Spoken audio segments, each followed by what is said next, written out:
Hai, selamat datang di video presentasi kelompok 2. Di sini kelompok kami akan mempresentasikan makalah yang telah kami buat yang diangkat dari judul Mutual Causality Between Mutual Fund Fees, Both Structure and Performance, Empirical Evidence from the Egyptian Stock Market. Itu dalam Indonesianya, kausalitas antara biaya reksadana, struktur dewan, dan kinerja, bukti empiris dari pasar saham Mesir, oleh Nancy Youssef.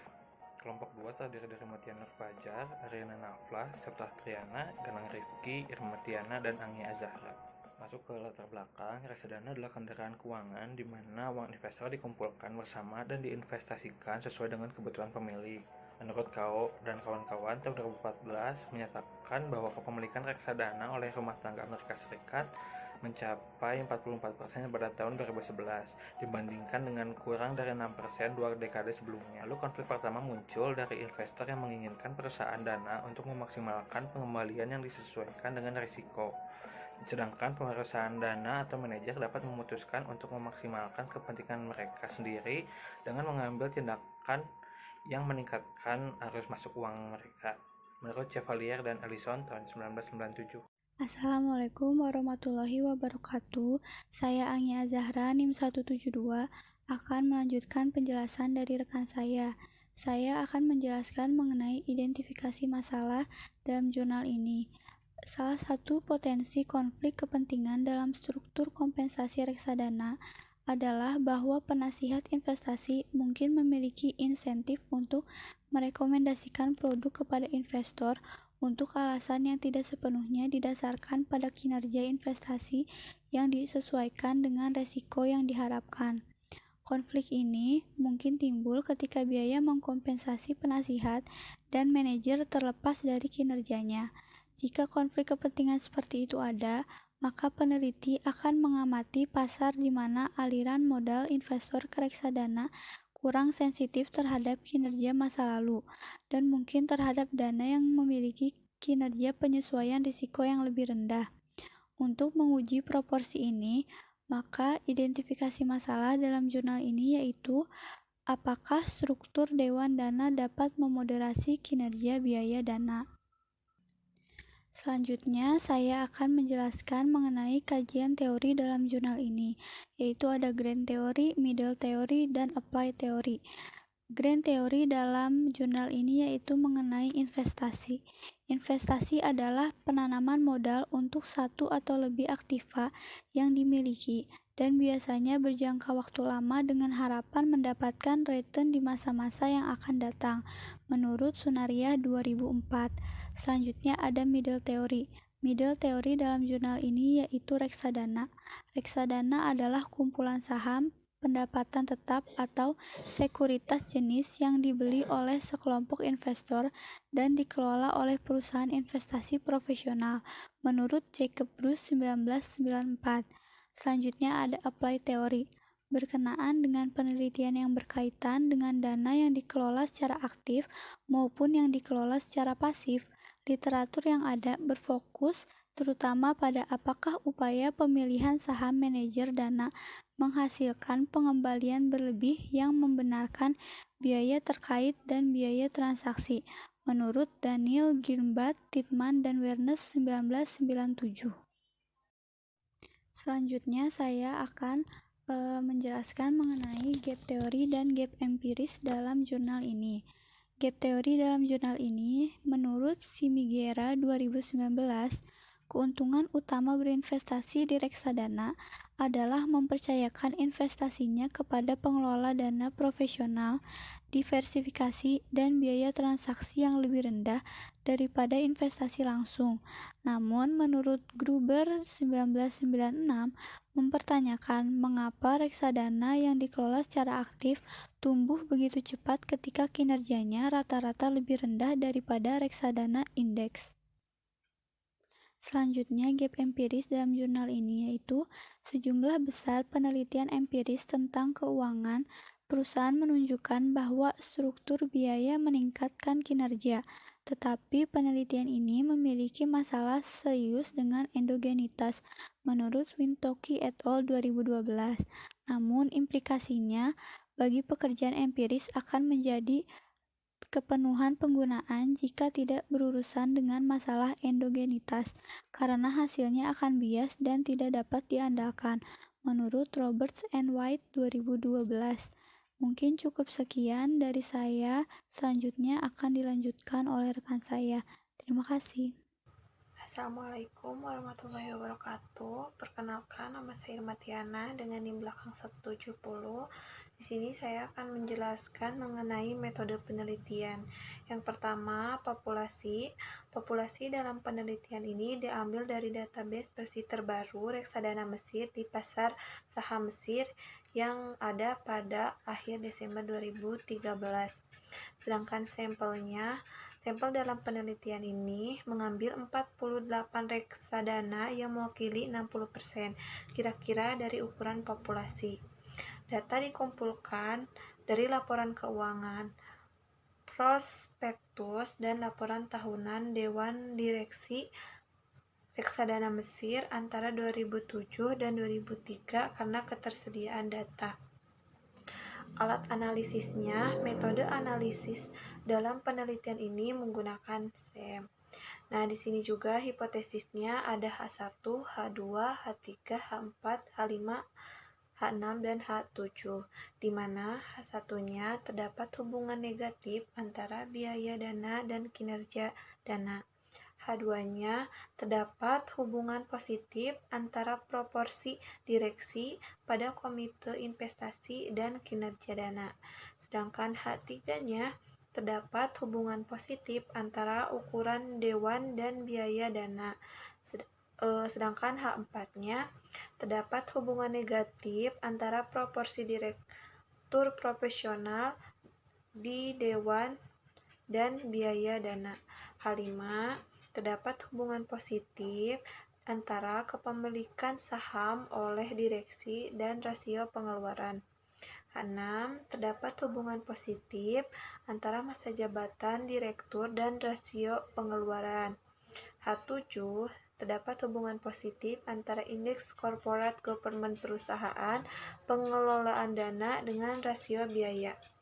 Tabel ini memberikan hasil dari SEM tentang pengaruh biaya reksadana terhadap kinerja reksadana untuk sampel 48 dana tahun 2007 sampai 2013.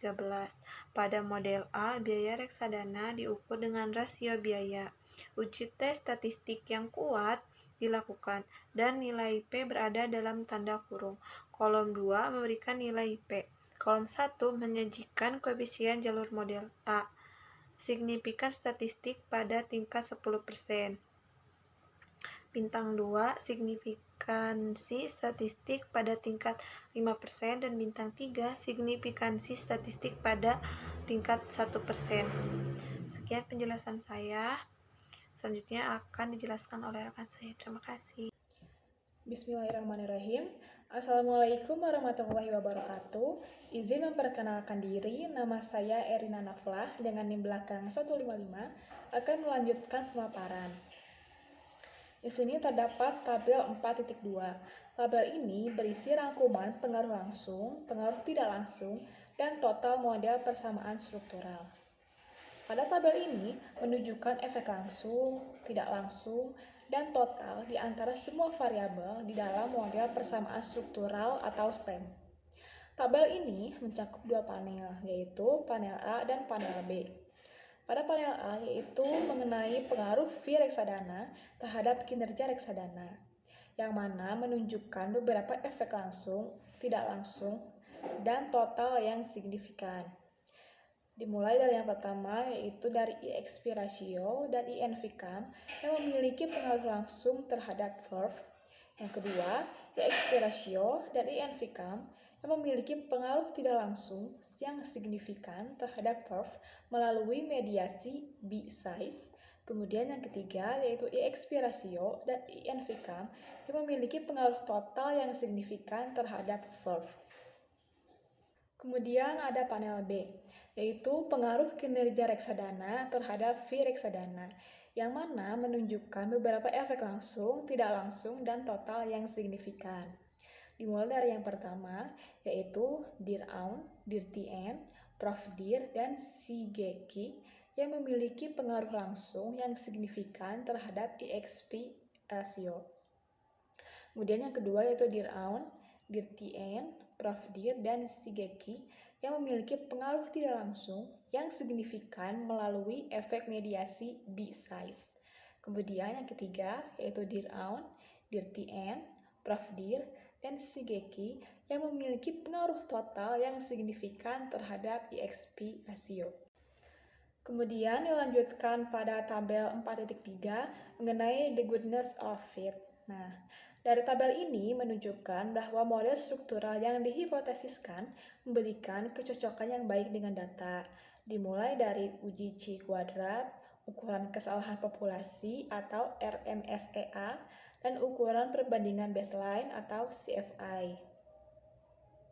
Kemudian, dilanjutkan pada tabel 4.4 mengenai nilai R kuadrat yang diukur dengan menggunakan rasio Sharpe, yaitu dengan nilai sebesar 0,650. Nilai ini berada di dalam kisaran yang dapat diterima dibandingkan dengan penelitian lain di bidang penelitian manajemen keuangan. Terakhir, pada tabel 4.5 menganalisis sistem persamaan simultan. Dapat dilihat, semua nilai agent terletak di dalam lingkaran satuan dengan indeks stabilitas sebesar 0,284 sekian, yang mana menunjukkan bahwa model persamaan struktural atau SEM memenuhi kondisi stabilitas. Assalamualaikum warahmatullahi wabarakatuh. Sebelumnya izin memperkenalkan diri, nama saya Gadang Rifka Dichandra dengan NIM belakang 165. Baik, selanjutnya yaitu pembahasan. Berdasarkan penelitian sebelumnya, dalam pengujian hipotesis, hasil menunjukkan bahwa ketujuh hipotesis ini signifikan secara statistik. Dengan demikian, hipotesis ini didukung. Untuk H1-nya adalah terdapat hubungan negatif antara biaya dana dan kinerja dana.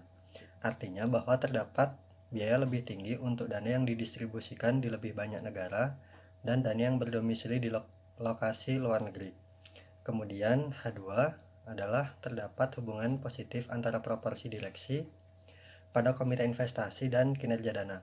Artinya terdapat korelasi positif antara persentase direktur dalam pada komite investasi dan pengembalian saham. Kemudian H3-nya adalah terdapat hubungan negatif antara ukuran dewan dan biaya dana. Artinya bahwa dewan yang lebih besar terkait dengan biaya yang lebih tinggi untuk pemegang saham karena biaya birokrasi yang lebih tinggi. Kemudian selanjutnya H4-nya adalah terdapat hubungan negatif antara proporsi direktur profesional di dewan dan biaya dana. Artinya proporsi direktur dengan latar belakang keuangan atau investasi sebagai direktur keuangan dan proporsi direktur yang pensiun atau menjabat di beberapa dewan yang berbeda sebagai direktur profesional. Kemudian hipotesis 5-nya adalah terdapat hubungan positif antara kepemilikan saham oleh direksi dengan rasio pengeluaran. Artinya bahwa kepemilikan saham manajerial berhubungan negatif dengan biaya audit. Kemudian untuk H6-nya adalah terdapat hubungan positif antara masa jabatan direktur dan rasio pengeluaran.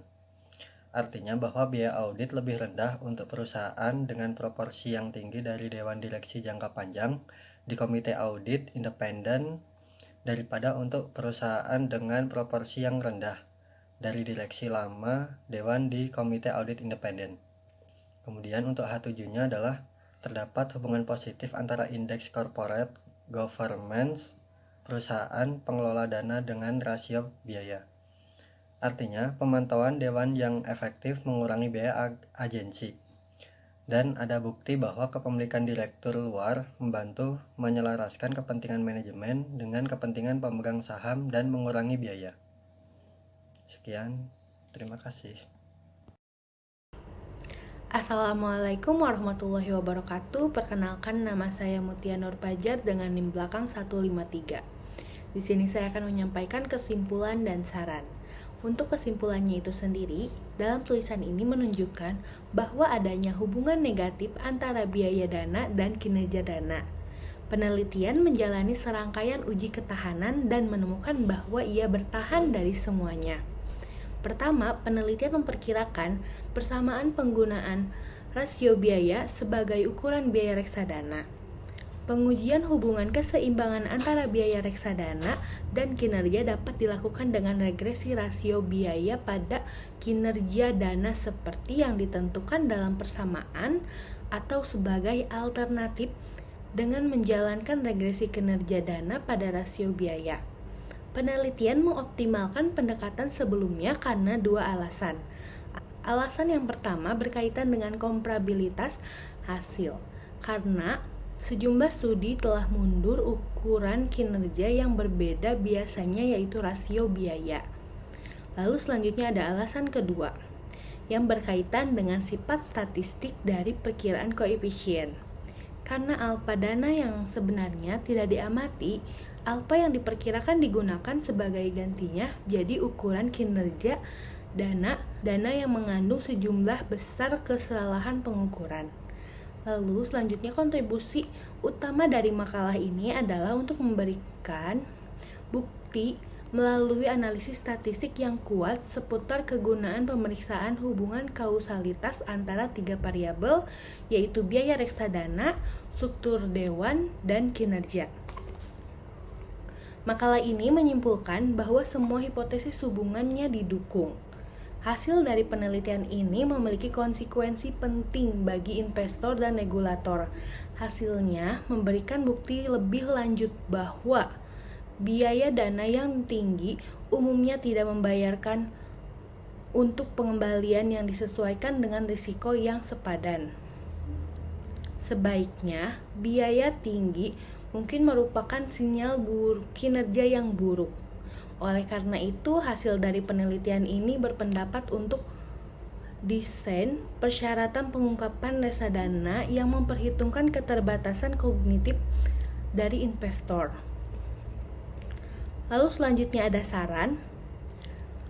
Saran untuk peneliti selanjutnya disarankan agar menambahkan reksadana untuk dijadikan populasi dan menggunakan laporan tahunan Dewan Direksi reksadana periode yang terbaru agar hasilnya lebih bisa menggambarkan keadaan saat ini. Sekian presentasi dari kelompok kami. Mohon maaf bila ada kesalahan kata.